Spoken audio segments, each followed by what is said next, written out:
Political governance కూటమి ప్రభుత్వం అధికారంలోకి వచ్చిన మొదటి నుంచి కూడా చంద్రబాబు నాయుడు గారు పదే పదే వినిపిస్తున్న మాట పొలిటికల్ గవర్నెన్స్. ఇప్పుడు బాబు గారి పొలిటికల్ గవర్నెన్స్ అనేది ఈ ఏడాదిలో ఎలా ఉంది, ఇక్కడి నుంచి ఎలా ఉండబోతుంది అనే దానికి సంబంధించి కార్యకర్తలకు ఒక సంకేతం అయితే ఇచ్చారు.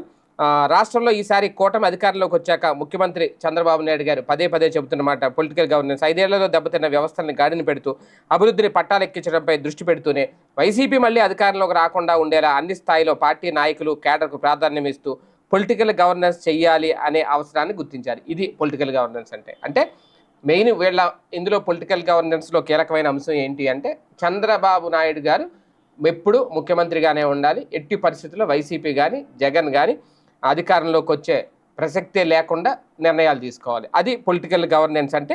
దానికి తోడు అభివృద్ధిని పట్టాలెక్కించాలి, 5 ఏళ్లలో దెబ్బతిన్న వ్యవస్థలను గాడిని పెట్టాలి. ఏ వ్యవస్థలు దెబ్బతిన్నాయి? వాలంటీర్ వ్యవస్థ 5 ఏళ్లలో దెబ్బతిందా? కూటమి ప్రభుత్వం వచ్చిన తర్వాత దెబ్బతిందా? సచివాలయ వ్యవస్థ జగన్ ఉన్న 5 ఏళ్లలో దెబ్బతిందా? కూటమి ప్రభుత్వం వచ్చిన తర్వాత దెబ్బతిందా?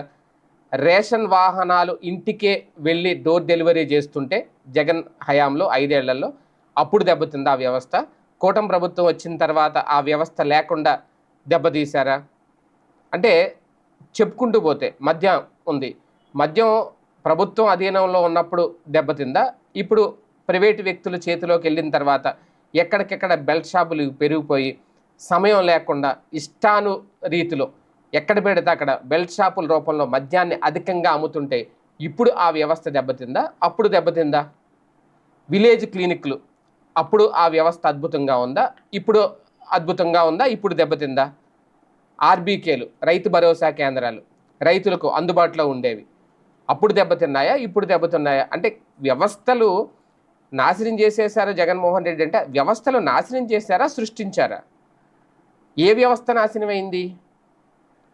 అప్పుడు ఆయన సృష్టించిన వ్యవస్థ ఏ వ్యవస్థ ఇప్పుడు ఉంది?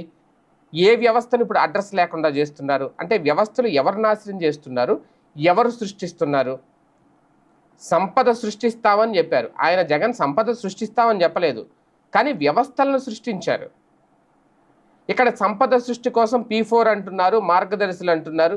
వీళ్ళు ఇస్తున్న పథకాలను కూడా P4కి అటాచ్ చేసి వాళ్ళ చేత డబ్బులు ఇప్పిస్తామంటున్నారు. ఆ ఆడబిడ్డ నిధి ఉంది 1500 రూపాయలు నెలకి ఇచ్చేది, అది P4కి అనుసంధానం చేస్తారంటున్నారు. అంటే ఎవరో ప్రైవేటు వ్యక్తులు మార్గదర్శులుగా దాతలుగా ముందుకొచ్చి వాళ్ళందరికీ డబ్బులు ఇవ్వాలి.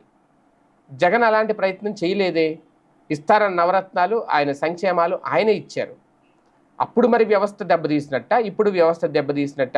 ఏది ఏమైనా ఇది పొలిటికల్ గవర్నెన్స్ అనేది చెప్తున్నారు.